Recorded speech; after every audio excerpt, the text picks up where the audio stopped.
Hey there, I'm Matt Nimitz with Focal Fuse, where the goal is to help you be seen, heard, and understood with captivating visuals. This is the video series where I learn, apply, and teach branding, design, and video with you. With that being said, let's get into it. So in this video, I wanted to talk to you about the branding identity process and what it all entails.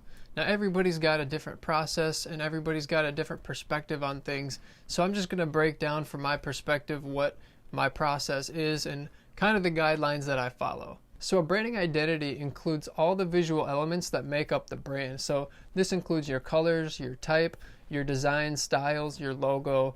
These are the things that make you instantly recognizable to your customers. It's the way that they perceive you based on how your branding and imaging and marketing materials look. They should all have a consistent feel. They should all have consistent colors and fonts and types and styles. So these things are all essential when creating a strong brand identity. Now when it comes to the branding identity process, I'm sure every designer or agency does things a little bit differently, but I try myself to create a process that is pretty simple and straightforward so that everybody can easily understand and follow along with it. So I try to break down my process into 3 easy steps or phases, and then each one of those has its own set of steps inside. But the 3 main phases for the branding identity process that I personally use are: number 1 is the discovery phase.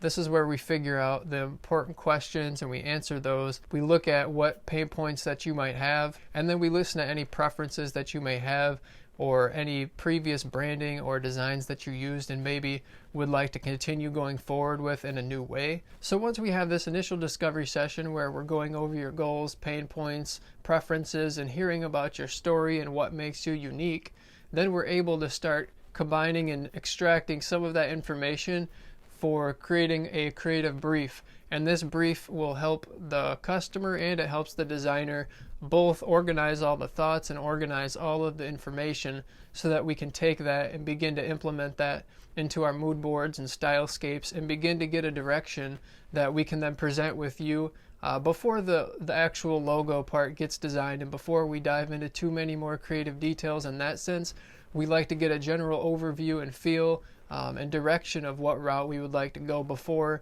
we focus more on the finer details that come later in the creative process.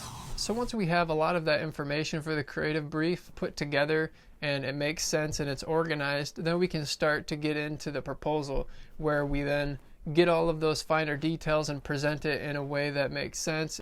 We fill out an agreement form and the first deposit gets sent over, and that's when the creative process then begins. So for the first step of the creative process, this is called the ideation or the research phase, and this is essentially where we're doing a lot of the early on brainstorming to get to the final result that you end up seeing in the end. But in this ideation phase, this is where we come up with 3 word associations that help you best represent what your brand should feel like and what people should associate with when they see your brand or when they hear about it. These are going to be the words that stand out to them, and these are going to be the 3 main words that help you build a strong foundation for growing your brand. So once we establish these 3 keywords, we're then able to use them as kind of like a guiding light to where we want to take this branding identity. We're then going to form a few different personas. These could be people that are in your target market or people that you think would be your main customers. And we want to figure out their backgrounds, their wants, and their needs, and what drives them to purchase.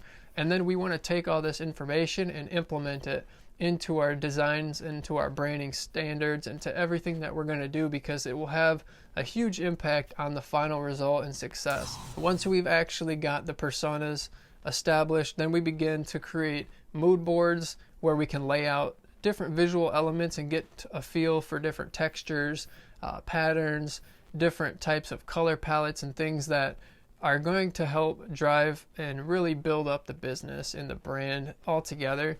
So we've created the mood board.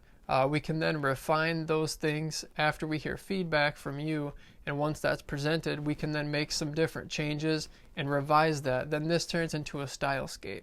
Now at this point, no actual logo has been made. We're just trying to get ideas in a direction so that when we're bringing the brand identity together, we have a direction laid out and we have the visual elements and the styles that we like that we can then refine and create to make it more personalized and make it more appropriate for your actual brand itself. So we take the information from the stylescape, and then we can begin to start sketching and doing more brainstorming. We get all of the bad sketches out of the way and get all of the ideas out on paper. And once all these ideas out, we're then able to pick from the top 5 or top 10, and then we usually come up with about 3 to present to you then in the first brand presentation. So the second step of the creative process is then the client review and feedback phase. So after you're presented with the first round of brand presentation, we're then able to sit down and we listen to what any questions that you have are, any likes, dislikes, and then we address any concerns that you may have before proceeding forward. We try to narrow it down to the best possible presentations that we then send to you. And we take that feedback and then either use one of the strongest presentations, or we take bits and pieces from each one and combine them. So step number 3 is creating the digital proofs. This is where any of the sketches or mock-ups from previously are then rendered and kind of refined a bit, so then that way when we present them to you the second time, we have a more polished final product that you can begin to see what it's going to look like and what it's going to feel like. And then again, we address any more concerns, answer any more questions, and figure out the final preferences, what you like, don't like, what may or may not be working. Because in the end, sometimes we personally might not like something the best, but if it's what's going to get the best result, then I feel like that's the decision that we need to ultimately make. So step number 4 is the second client review and feedback phase. This happens after the second brand presentation gets sent. We then lock in the one logo direction that we want to go with and make sure that everything is solidified and make sure that everything is working properly to solve the initial goal or problem, or to address the pain point that you were feeling in the very beginning. So once the second brand presentation is accepted, we then move to step number 5, which is the final logo iterations. This is where we take that logo, we make any last refinements to it, make sure that everything looks great and the little corners are polished and everything's rounded nicely, and there's nothing that's missing or needs to be changed. We're then able to create a scalable system. So what this means is we want to create variations of your logo and your brand mark or whatever it is. We want to make it into a scalable system. We want to create brand awareness and be able to get your brand marks everywhere where people can identify whether you have a lot of room or you're limited on room. So step number 6 is the client approval. So once the scalable system and the brand presentation is then sent again, you're able to then look at everything and approve that, or if there are any other changes, we make those before moving forward. So step number 7 is then agreeing on the final color palette. So in the first initial stages where we create a mood board, we have different colors that we talk about and that we like, but I don't focus too much on colors and finalizing them yet till the end, because colors have an influence on how you feel about designs. And when logos and designs are being created initially, I try to create them in black and white or one color to begin with, so that your color in your mind isn't taking you away from whether you like this or not, or whether this design works or not, and present it to you again in this final presentation. So step number 8 is the final brand presentation.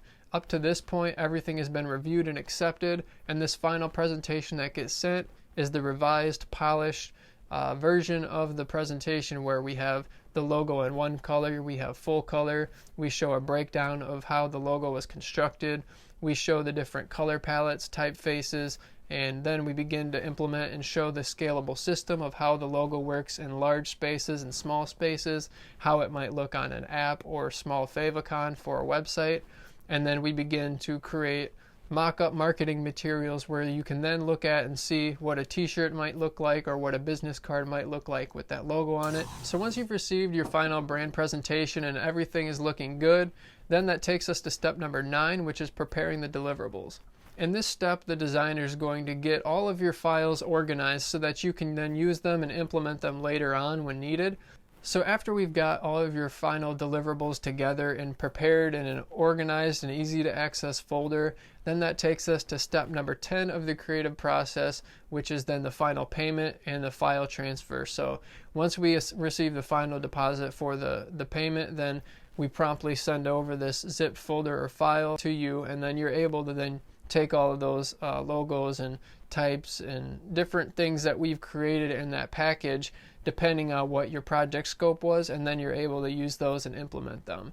So this creates the big brand identity. This is all your visual elements that we've put together in one place for you to easily access or share with your marketing team to then be able to implement and use across the board in websites, social media, content marketing, videos, print collateral, marketing materials, or whatever it is that you may need. So what I focus on with my creative process is I really want to make it simplified and easy to understand for the client. The last thing that people need is to have confusion, so that they can focus on what they're good at and what drives them. It becomes less about and does this look good, and it becomes more about does this work and is this effective to drive results for your business. And that's the end goal. So we want to help you stand out, save time, and boost sales. And that's what we try to accomplish every time that I do this process with a new client. So if you go over to focalfuse.com right now and click on the top branding section and then scroll down to the bottom, we have a free PDF guide of this exact branding identity process where you can download and get a great visual reference to start outlining your brand identity and answering some of the questions that you might need to know in the process, so that you can start to see how long things might take and how much time to allow for a branding identity process. So a little bit of frustration and time right now could save you a lot of time and frustration in the future. So go ahead again to focalfuse.com, click the branding page, and go down to the bottom to download our free branding guide. So that's the general overview for my creative process when I'm taking on a new branding identity project. I hope this isn't too confusing. If there's anything that you have questions about, please feel free to leave a comment below with any questions or concerns that you may have, and I'd be happy to address those. Be on the lookout for more videos like this. If you like this video, make sure to hit the subscribe button and turn on notifications so you're notified when this video comes up or when we post new videos. And if you think someone needs to share this, go ahead and share it with them. So thank you guys again for watching, and we'll see you next time.